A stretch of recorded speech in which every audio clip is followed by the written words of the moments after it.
Bienvenue à ce numéro du Journal des Journaux paru du 4 au 10 novembre 2024. Un numéro que nous entamons avec des scandales politico-financiers. À cet effet, statut de la magistrature que cache la nouvelle ordonnance prise par le CNSP. Titre dans sa rubrique Écho, l'hebdomadaire L'autre républicain, qui nous apprend que le 23 octobre 2024, le président du CNSP a signé une ordonnance qui modifie la loi numéro 2018-36 du 24 mai 2018 portant un statut de la magistrature. L'article 84 nouveau fixe l'âge de la retraite des magistrats à 65 ans, mais donne la possibilité à l'autorité investie du pouvoir de nomination de maintenir un magistrat au-delà de cet âge pour nécessité de service. La durée du maintien est précisée dans l'acte de nomination. Cette disposition suscite des interrogations légitimes, surtout lorsqu'on sait qu'il y a des milliers de jeunes Nigériens qui nourrissent la vocation de devenir magistrats. Selon l'autre républicain qui poursuit qu'au regard de cette ordonnance, l'ordonnance de nomination peut les maintenir et ce faisant, ils ne seront plus indépendants puisque dès qu'ils auront pris des décisions qui ne lui plaisent pas, elle peut mettre fin à la prorogation de leur délai. Cela va de soi. Mémorandum d'entente apportant la construction d'un complexe pétrochimique à Dosso. L'État doit élucider les zones d'ombre, s'exclame l'hebdomadaire Le Temps, qui nous apprend que suite à la signature de cet accord entre l'État du Niger et la société Zimar Inc., le 30 octobre 2024, l'Alliance des Nigériens de la diaspora ANDA abrégée a écrit une lettre au chargé d'affaires de l'ambassade du Niger aux États-Unis d'Amérique pour exprimer leurs inquiétudes fondées sur la crédibilité de Zimar Inc. Selon les investigations préliminaires de l'AND, Zimar Inc. a été créé le 8 décembre 2015 au Canada, dans l'État de l'Ontario, sous le numéro de société 24 94 95 1. Mais également que l'entreprise Zimar n'a jamais été en conformité réglementaire et statutaire avec ses autorités administratives et fiscales de tutelle. Par ailleurs, nous apprenons davantage Le Temps. D'autres investigations supplémentaires ont révélé que l'entreprise Zimar Inc. ne dispose pas de patrimoine immobilier qui reflète la stabilité financière d'une entreprise de son calibre, car elle est locataire dans le bâtiment où se situe l'adresse qu'elle a fournie dans ses formalités lors de la formulation de sa demande d'agrément en décembre 2015. Limogeage salvateur au ministère du Pétrole, une réponse à l'affaire Zimar, s'interroge dans la rubrique Vue du perchoir de sa parution en date du 5 novembre, le quotidien privé L'Enquêteur, pour qui il est en effet intéressant de noter que ce contrat controversé a été initié sous l'autorité de l'ancien ministre du Pétrole Barke Moustapha et qu'il impliquait alors les anciens secrétaires généraux adjoints et DGH, désormais écartés de leurs fonctions. Les limogeages de l'ancien secrétaire général adjoint et du directeur général des hydrocarbures apparaissent ainsi non seulement comme une réponse aux turbulences causées par l'affaire Zimar, mais également comme une mesure salutaire pour rétablir la discipline et le bon fonctionnement au sein des ministères vitaux pour l'économie nigérienne d'après L'Enquêteur pour qui, en nommant de nouveaux responsables, le général Tchani et le CNSP ouvrent la voie à une gestion plus rigoureuse et plus transparente des ressources pétrolières, débarrassée des querelles personnelles et des pratiques douteuses.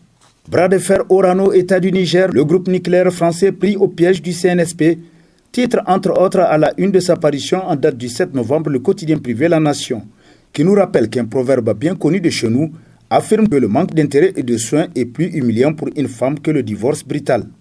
En examinant l'évolution du bras de fer entre le Niger et la France, on voit que les dirigeants nigériens actuels sont bien versés dans le riche patrimoine culturel de notre pays dont ils semblent s'inspirer pour agir. En tout cas, la situation de blocage que vit le groupe Orano ne pas sans nous rappeler la position de la femme négligée, constate le journal qui nous apprend que sur plus de 300 millions d'euros de pertes pour le groupe français depuis l'avènement du CNSP et des coupures récurrentes en France, chose inimaginable avant les événements du 26 juillet 2023. Pendant ce temps, les délais contractuels s'étirent et bientôt le minerai stocké à Arlit deviendra, en vertu des accords, une propriété du Niger qui pourra le vendre à qui il veut, quitte à le vendre aux enchères publiques. C'est là véritablement un coup de génie, conclut La Nation. Ministère de la Santé, des manœuvres discrètes installe l'injustice à la santé, titre dans ses colonnes l'hebdomadaire Le Courrier, qui nous apprend que dans une lettre ayant pour objet appel à candidature, signée le 18 octobre 2024 et adressée à mesdames et messieurs les directeurs régionaux de la santé publique, de la population et des affaires sociales, l'ont demandé au cadre du ministère de faire acte de candidature alors même que vers la fin de la correspondance, il est bien précisé que le dépôt de candidature doit se faire au plus tard le 17 octobre 2024 à 17h30. Pourquoi la lettre n'est écrite qu'un jour après la date limite, ne donnant aucune chance de s'y conformer et de jouer à l'égalité des chances pour que d'autres Nigériens, au-delà de ceux qui pourraient avoir eu l'information par d'autres couloirs, puissent également postuler pour prétendre à la même formation? Se demande l'hebdomadaire pour qui, Pourtant, l'on a cru qu'avec les militaires, de telles pratiques pourraient être à jamais bannies dans le pays. Mais on chasse le naturel, il revient au galop, non sans décevoir les Nigériens qui avaient rêvé du meilleur avec le CNSP, constate le courrier. Amère vérité, tous ceux qui s'égosillent sur les plateaux de télévision pour faire croire à un bon départ du CNSP pour une gouvernance meilleure dans notre pays sont soit des hypocrites, soit des amnésiques. Titre dans sa rubrique Nation, l'hebdomadaire satirique Le Canard en furie. Pour qui le CNSP doit nécessairement revoir sa copie si son action vise réellement à servir le Niger et son peuple. Car la bonne gouvernance ne peut s'accommoder ni de la corruption, ni des détournements des deniers publics, encore moins de l'impunité. Pour servir le Niger et son peuple, le CNSP doit nécessairement faire juger les affaires qui ont ponctué la vie de la 7e République. Une souveraineté nationale qui est chantée alors que ceux qui ont justement agenouillé le Niger sont logés à la bonne enseigne sous le CNSP. De quelle refondation parle-t-on? S'interroge le Canard en furie qui conclut, malgré tous ces signes inquiétants, les compatriotes qui se disent intègres et véridiques soldats engagés pour le bien-être du Niger et de son peuple continuent à chanter que nous sommes dans le meilleur Niger possible et que le CNSP est à aduler. Ministère de la Communication, cérémonie de signature de mémorandum des satellites pour assurer la souveraineté de l'AES titre à sa une le bimensuel L'Étincelle, qui nous apprend que chaque pays aura au moins son satellite secondaire. Le Niger pourra aller à un deuxième ou troisième secondaire. Au terme de ce projet, les pays de l'AES pourront eux-mêmes piloter leurs satellites de communication et il sera géré en leur guise. Il n'est pas question de laisser une partie ailleurs pour sa gestion, car c'est très important. Les autorités ont fait en sorte que notre souveraineté soit assurée à travers ces satellites, étant donné qu'on est pressé d'avoir ces équipements qui du reste sont très importants pour les pays de l'AES. Une possibilité a été offerte par la Russie qui accepte la location de tous ces équipements similaires en attendant la fabrication du satellite. C'est une prouesse à l'actif des dirigeants de l'AES qui ont opté pour la souveraineté de nos États et les techniciens ont la lourde charge de concrétiser cela, conclut L'Étincelle. Niger, des solutions holistiques adaptées aux questions d'insécurité au Sahel, s'exclame Mouria La Voix du Niger, pour qui les pyromanes extérieurs utilisent, manipulent les jeunes fils des tiroirs désœuvrés dans la déstabilisation des pays du Sahel. Par conséquent, selon le journal, il serait hautement souhaitable d'organiser des séances de formation en technique de renseignement généraux aux populations bien ciblées en vue qu'elles renseignent discrètement et efficacement les forces de défense et de sécurité à mieux faire face efficacement à l'insécurité grandissante dans les pays du Sahel. C'est l'Afrique qui gagne, conclut Mouria La Voix du Niger. Inondation au Niger, plus de 1 500 000 personnes affectées. Bilan mise à jour, titre entre autres dans sa rubrique Nation, le quotidien gouvernemental Le Sahel, qui nous apprend qu'au Niger, 1 501 634 sinistrés ont été recensés suite aux inondations causées par les pluies, selon un décompte du gouvernement publié le vendredi 1er novembre 2024. L'information a été donnée suite à la 11e réunion du Comité national de prévention et de gestion des inondations, présidé par le ministre des Transports et de l'Équipement, par ailleurs premier vice-président du comité. S'agissant des impacts des inondations sur les infrastructures, après les échanges, le comité a recommandé au ministère sectoriel de lui soumettre des projets de réhabilitation des infrastructures impactées prioritaires avec des devis estimatifs objectifs, conclut le Sahel. Bazoum Issifou, la guerre fratricide de Tankataferi bat son plein, s'exclame l'hebdomadaire Le Monde d'aujourd'hui, qui constate, pendant que le CNSP accentue l'étreinte sur les pro-Bazoum depuis quelque temps, ces derniers ont décidé manifestement de se venger sur Issifou Mahamadou, et cela de manière frontale et directe. Aujourd'hui, les deux clans opposés devraient se rendre à l'évidence que leur déchirement actuel n'intéresse guère les citoyens nigériens qui ne souhaitent même pas y assister, a fortiori s'y intéresser, voire y prendre parti selon Le Monde d'aujourd'hui qui conclut « Aujourd'hui, et Bazoum et Issifou, tous les deux ont perdu la bataille au grand bonheur du CNSP et du peuple nigérien. » Réduction du prix du ciment gris, à quand la baisse de prix de loyer à Niamey? Se demande Niger Inter Hebdo.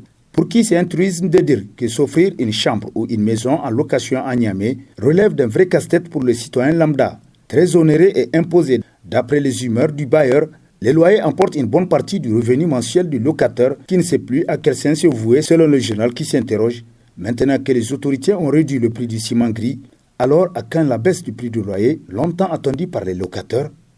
C'est aussi l'avis que partage Sidi Fodi Hamidou du Rasconi, qui exhorte l'État à prendre à bras le corps ce récurrent problème de cherté de loyer à Niamey.